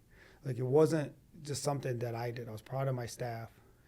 Each one of them, I let them know how proud and amazed I was by their hard work and dedication to get this. And I felt like it was a community award. I really didn't feel like it's not a one-man show. Yeah, It of never course it's could not. be, right? It never could be. So I was proud for representing the community in that aspect. We have an amazing community. Gosh, man, there's nothing like it. I talk to people all over the country. There's just nothing like the people and the population and the love and support, that we have in this community. The unfortunate part is people like to talk about the bad stuff, but Yeah. the good in our community It's very good. The good is very the good. bad. Yeah. It's so amazing, man.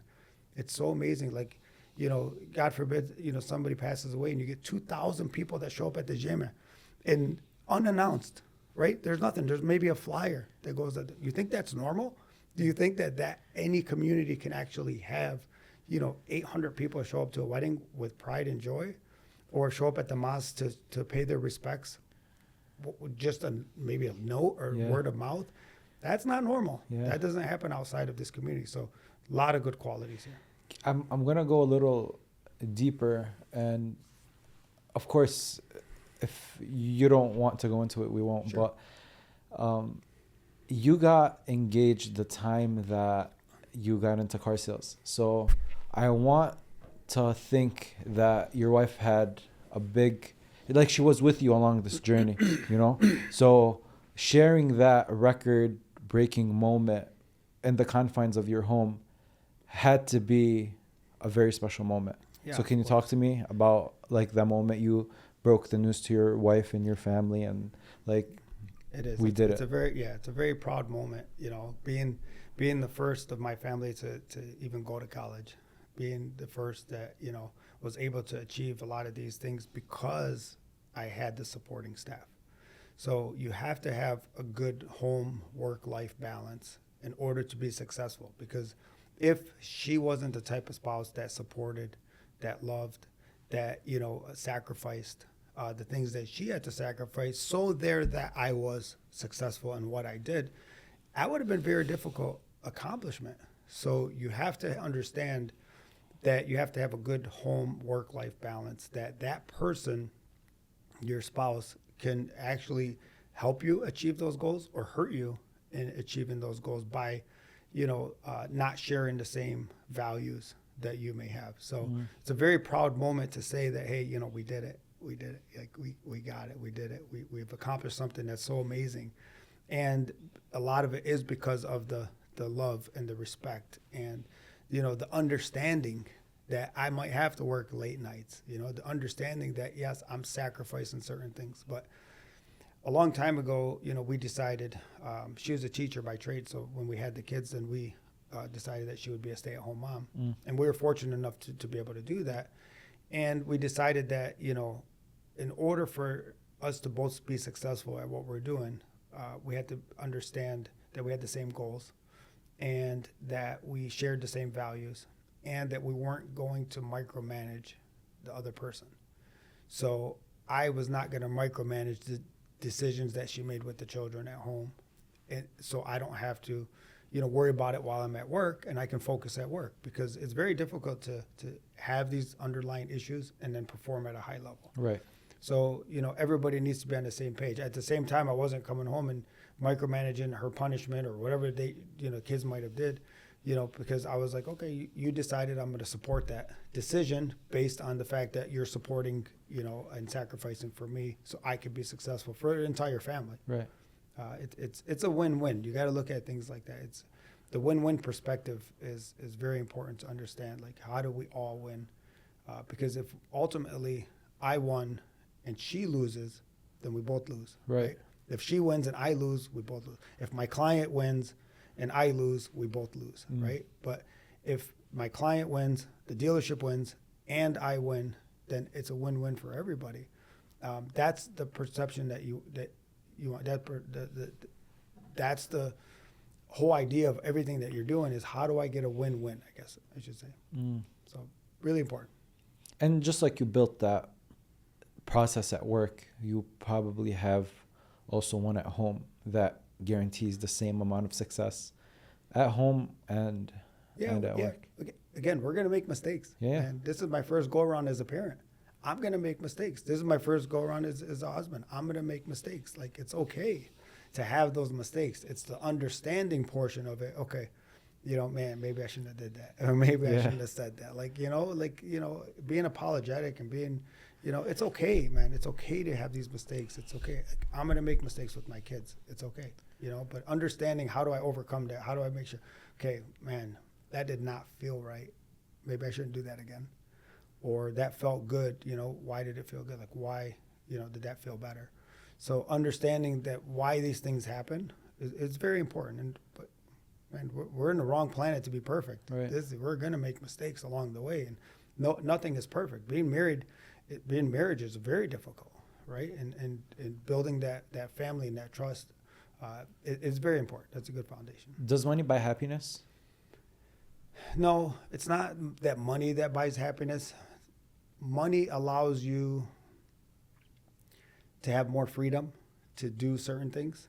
So it's not the money that's attracting people. It's what money does for you that is the attraction, right? It's being able to say, my kids will go to college, right, without loans. It's being able to say, yeah, I can have nicer things. But a lot of these things are temporary. But money is important in life, right? It's very important, but it's what allows you to do that frees up that little bit of freedom and, not worrying about like the little things of life. But that's why everybody wants to be successful. It's not just, you want tons of money, right? And being rich is not, how much you're making. And I've seen other people on your podcast here talk about, it's what you're investing. Right. It's what you're saving. But a lot of people now, just everybody lives above their means, and it's difficult. I get it. People have to survive. But the thing with money is, people always, we were talking about like the hills that we always have kids climb, but we're on that same path as well. We get to this number, and then as soon as you get here, there's one more, and it's never ending. And even with money, you were making 60,000 you got comfortable. And then, okay, you move to the other dealership, and now you move to the other goal. And where does it end? Because I want to believe that at one point, the difference from this hill and this hill doesn't matter, because you're already so high up, You're already in the 1% of the 1%. Sure. So does it matter climbing up more? Yeah, I mean, you always want the growth, right? You always want the growth, but it's always, you know, now I look at it, it's for the next generation. Now I look at it like, okay, if I do better, I can give back more, right? It's not just a chase, because like sometimes you look at it like, what are we chasing? Like, what is it that we're chasing? Especially, you know, in this country, a lot of it is like you're chasing something that always keeps moving, right? I'm chasing a bigger house, and I'm chasing another bigger house, and I'm chasing a faster car, and I'm chasing a bigger car, and I'm chasing, you know, like at what point does the chase stop? And at what point did we lose vision of what that chase actually is, right? So a lot of people do chase, and you don't know what the end result is. Like, so, you know, obviously for me at this point in my career, like, you know, I feel like I'm planning towards retirement at some point. So, you know, I'm planning the future so I can then make sure my kids are good, make sure that, you know, I could retire, you know, comfortably. And, you know, that's where my focus is now. But, you know, my 20s, that wasn't, my 20s was building, you know, building everything up. And in my 30s, you know, you're trying to get the nicer things that you wanted. In your 40s, I feel like you're trying to pay off all that stuff. What does that mean? You got. So like, let's say that I bought a house in my 30s, and then when you get to your 40s, which is a very pivotal time for a person, because you're 40, I think things start changing, your maturity level changes, your mindset changes. You start looking at life a little bit differently. You start seeing that there's more value in it. You have kids now, so there's a lot of things that change, and your perspective of what life actually is changes. So, you know, in my 40s, I felt like, okay, I got to work hard to pay everything off, right? All these things that I bought, the bigger houses, the cars, and, you know, whatever I wanted, you know, I felt like I couldn't go into my 50s still chasing these things. I felt like, okay, in my 50s was the time for me to invest, time to put away. So then for the, you know, 60s, you could then look at retirement. But in anything you do, you have to have a plan. Right? You have to have a plan. You have to have a goal. You can't just wing it, right? Because if you wing it, then at what point is the end? Like you're saying, like where is that? So one thing I read, and I forget the author's name, so I won't say it, but about money is, if you don't tell your money where to go, you always wonder where it went. Can you say that one more time? Yeah. If you don't tell your money where to go, you're always going to wonder where it went. So how many times do you hear people say, I don't know where my money went? Yeah. You know, I got paid, I don't know where my money went. So it's called allocation. So you allocate certain parts of your income to go towards certain parts of your growth in life, right? So I say, I make X amount, this part goes to my kid's college fund, this part goes to paying off my mortgage, this part goes to savings account, this part goes to my retirement account.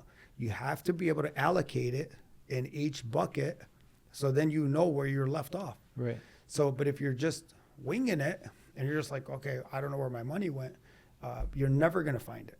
So it's very, very tough when you talk about money, because when you start making more, you start spending more.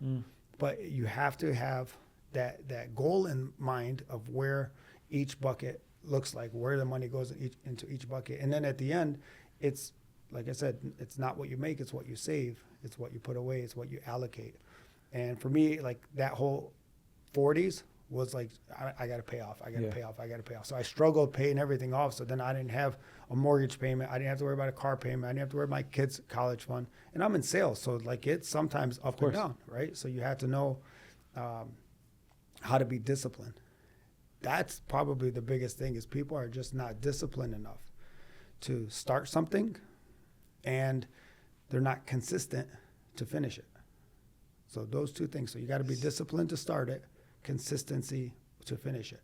So if you're disciplined enough to say, I'm going to put money in this pot, in this bucket every month, and then you stop 6 months in, then you start it again, then you stop again, there's no consistency, right? Consistency is key when you look at it that way. And that's, I think, how you build, you know, wealth, and you can look at your retirement. Yeah. What's one customer story or interaction that you had that made you take a step back and kind of like ponder a little bit? My two favorite type of sales, I'll kind of start with that. My two favorite type of sales is the 16-year-old getting their first car because it's so exciting. They're so excited. They look at things so differently. The energy is through the roof. They're so excited to get that car. It's such a big, pivotal part of their time in life that they're going from this child to this young adult, and there's responsibilities, and it's very cool to be a part of that. And I always tell the parent, I thank them. I tell them, thank you for making me a part of this, because it's so special, to see that, to see that kid. And here's my kids. My son just got his license. Actually, he was driving Teslas today. So he just got his license. My daughter, obviously the same age, doesn't want to drive. She's like, I'm going to wait. I'm like, okay. At least she knows herself, right? Yeah. She knows that she doesn't pay attention and she doesn't want to drive. So I'm good with that. So that experience, now I'm starting to live it as a parent, where I used to just, look at it from my point of view. Now I get to see it as a parent, and it is exciting. It's really exciting to see that. And my softest point is that single mother that comes in that needs help. That single mother that is maybe down on her luck, maybe needs that little push, that needs somebody to just pay attention, right? She's speaking, nobody's listening. She needs help, right? So when that person comes in, and I get kind of emotional when I talk about that, because that's the person that's been down on her luck. That's the person that is unselfish in so many ways, and doing these things that is not for her benefit, is for somebody else's benefit. And struggling along the way, and just needs a little bit of help, and just needs that, they're crying out there and saying, like, I just need to get my kids to school. I just need to get to work. This is my livelihood, right? It's not just a car. It's transportation. It's a means of them getting to where they need to get to so they can continue their life. And when I get that type of person, and I feel that sincerity, and I feel that, outpour, and I feel so blessed and so honored that person would come to me and ask me for my help. I mean, you think that doesn't feel amazing? Like those are the times that literally brings tears to my eyes, and be like, we need to help this person. Do you remember a specific one? Yeah, I remember a couple of them, actually. But one, there was one of my customers that her husband passed away, unfortunately, and she was left with this big diesel truck that was like leaking oil, leaking gas, no credit, no money. She didn't have anything, and she's like, I can't even drive this truck anymore. It doesn't start half the time. I have no credit. I can't get my kids to school. And she goes, literally came off, and she goes, I know you can't help me. I know you can't help me, but my friends told me I have to come see you. That's how she started it. And she starts crying. And I'm like, well, why are you saying it like that? I says, I'm here to help you. And, then she told me the story, and she said, I already been to 3 other places, and they all threw me out. And they all told me that, they can't help me. And then I was like, okay, well, this lady is not leaving without me helping her some way, somehow. And there's a lot of times that I'll personally put something in it for them. There's times I don't tell them, I might just do it on my own and be like, okay, I want to give back, and, that lady, then I put her in a car, and still to this day, that was probably maybe 10, 15 years ago or something. Still to this day, she's still, now I sell her kids' cars. Now, I seen that little push that she needed to get to work, that little push that, somebody crying out for help of some sort. Like, that little bit of impact that I had in her life, to me, was like, that meant the world to me. Was she surprised? She was surprised. She cried at the end, and she's like, I can't believe it. And I'm like, it's okay. Just, keep your heart open, keep your head up. I'm like, somebody's always out there willing to help you. And, that was really, such a touching moment. And I always remember her for that. And we still talk about it to this day. We laugh about it sometimes. I say, remember, you can't help me. Yeah. And she still laughs about it. But it's good to see those things. Those are the relationships that you build over the years, That's why relationships, building relationships with people is probably the way of the future, in any type of sales. Like, it's caring and loving and helping.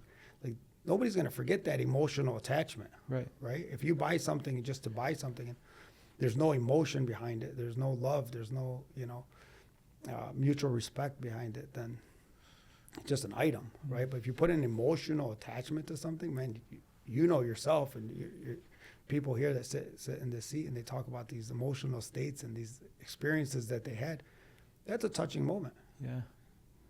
How do you handle the pressure of being the best? I don't really know if I look at myself that way. I don't know if I look at it as I'm the best at what I do. I'm evolving, you know. But the reality is, Ali, is that there's a metric in your field. It's not your field isn't like let's say, for example, a therapist. It's hard to say who is the best therapist because there's such an emotional There's connection. No number to it. There's no number to it. You can't put a number on it. But in your field, there is a number to it, and that number belongs to you. And you drive around town, and the billboards have your face on it. You know, call Ali Reda. I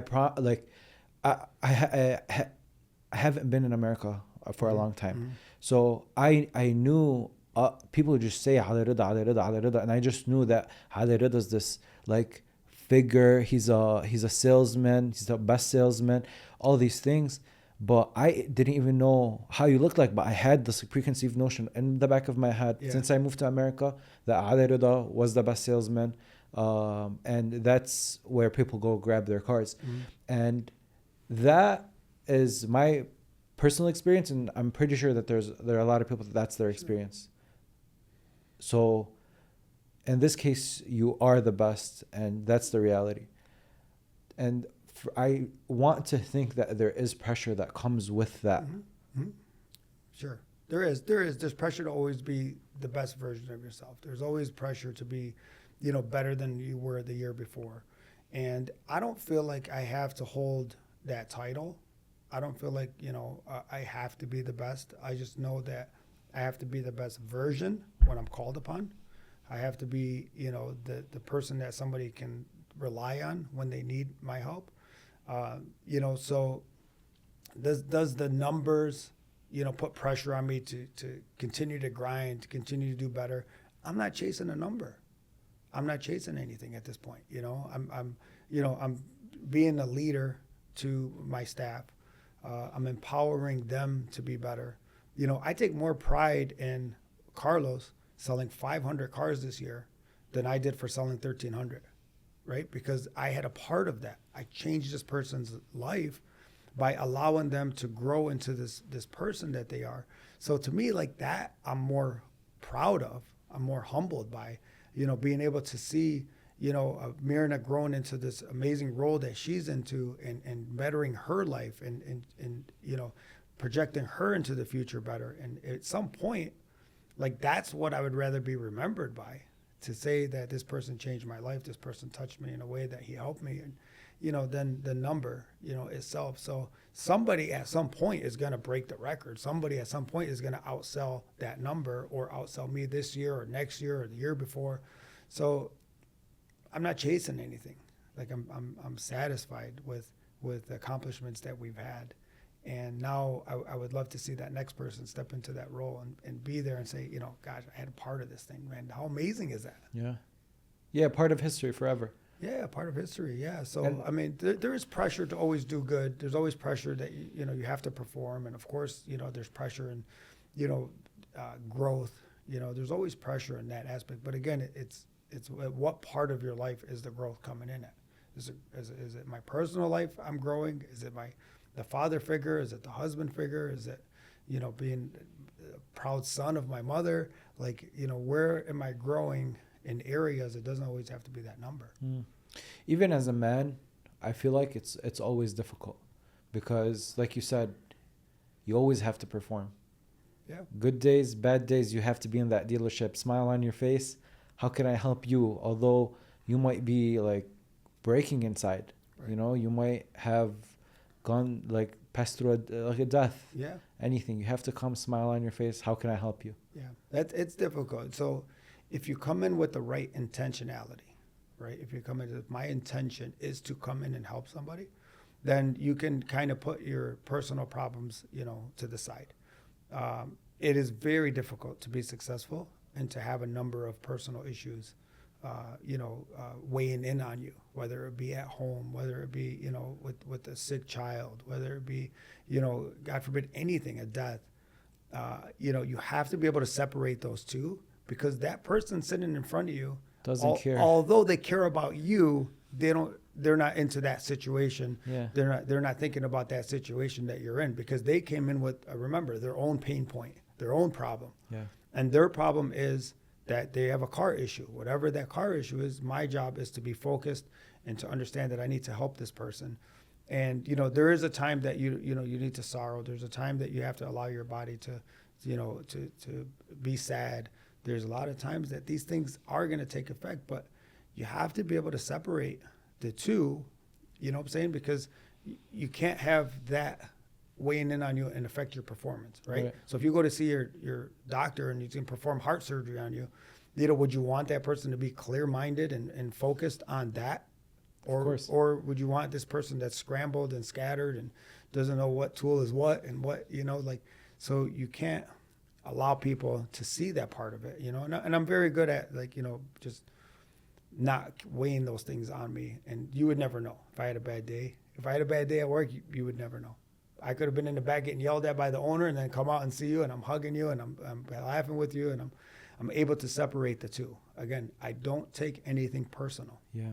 So I don't take a screaming customer. Sometimes I have a screaming customer coming yelling at me, and then the very next second I have to come and sit with you, right? So I have to be able to put that to the side and say, this is your time. That screaming customer should not affect me and you, because it wasn't personal. It was a situation that we're in. So now I have to be focused again on you. And I'm very good at being able to separate those two things. It's a skill that you have to, I feel like, practice over time.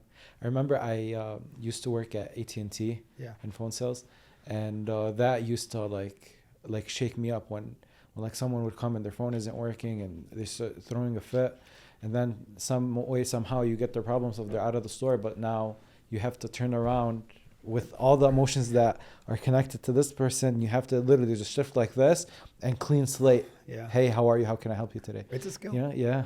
It's a skill, but again, if you adopt the it's not personal mentality and being able to help each person individually, then you shouldn't carry that on. But I know it's emotional. It's easier said than done. It is a skill that you have to understand. But if you're laser focused on that person that's next, then I think that it helps you understand that, okay, I got to push that to the side. I'll cry about it later. I'll ponder on it later. But for this time being, I have to focus on this person. And then you can go back to that and be like, man, that was kind of rough. You know? But should you pay the price for that customer, being rough on you? No, it's not fair. So it does take time, and it takes a lot of practice and patience. Patience is so important in sales that that's something I had to learn along the way. Man, I had to be patient. I had to be patient with people. I had to be patient, understanding. Like, a lot of these things show up, again, that's the inner part of me, right? I am patient with people, so then there I can be the best version in front of them. But a lot of times people don't have patience, especially this everybody wants it now, and they're in a hurry and they're panicking, and their internal self is churning. Rushing. Oh man, if you ever rush on something, and do you think you can be clear-minded and rush? You cannot. Yeah. I don't care what anybody says. So if I have, I start my day typically an hour before my day starts. So I'll come in like an hour before. So I never have that rushed feeling, because imagine you rush into work, you run into the meeting, you have a meeting in the morning, you run into the meeting, you're rushed, then you rush out of the meeting, and then you got to go and there's a customer already waiting for you, right? How do you think that your energy can catch up with your mind? It can't, because you're constantly rushing. So now if a person's rushed throughout the day, that day's gone. You might as well just go home, because there's no way you're going to be able to catch up to that day mentally, right? Look at athletes. Look at like a basketball player. Do you think they rush onto the court tying their shoe at tip-off? Yeah. Or they're there 3 hours before, mentally preparing your mind, your body, your energy, so that you're not rushed in any sense. So when that first person comes in or that tip-off happens, you're prepared. Yeah. So no matter what type of customer walks in, I'm prepared, right? I've already got my mental state ready for that day. I've already done all the things I needed to do to get my day set up. And then no matter what happened next, I'm ready. You're ready to go. I'm ready to go, right? But if you're rushed and that person comes in, you're going to be like, oh, Your It's like a shoulders brick are going wall. to drop. You're gonna hit a brick wall. Oh, everything. Your shoulders are going to drop. Your energy's depleted. You ever see someone go, oh, my God, there's somebody here already? Like energy's just shifted right out of your body. You're completely not ready for that person. And do they deserve that? No. No, they don't deserve that. So they're coming to you. I'm grateful that you're actually giving me the opportunity to help you. And I'm going to react in that manner. Like, that's not fair. So that's not the way it should be. So very important to have this patience and not being rushed. What's one thing that we didn't talk about today that you think we should have? We've discussed a lot of stuff. I don't know. I guess, just believing, I guess, is a big part of what I've always done. I've always manifested things in my life that, I believed that I can get to. I've always, believed in that next step. I believed in, having hard work does pay off. Understanding that there's no substitution for work. Like, there is no substitution because nobody's coming to push you at the end of the day. If you want to be successful, they're not coming. Like, your mom can only take you so far, right? Your friends are gonna try to distract you, not selfishly, but they're gonna have distractions. Let's go hang out. Yeah, let's go hang out. Let's go here. Let's go out. Oh, I got work in the morning. It's okay. We'll go out. Come home at 1 a.m. You got work the next day.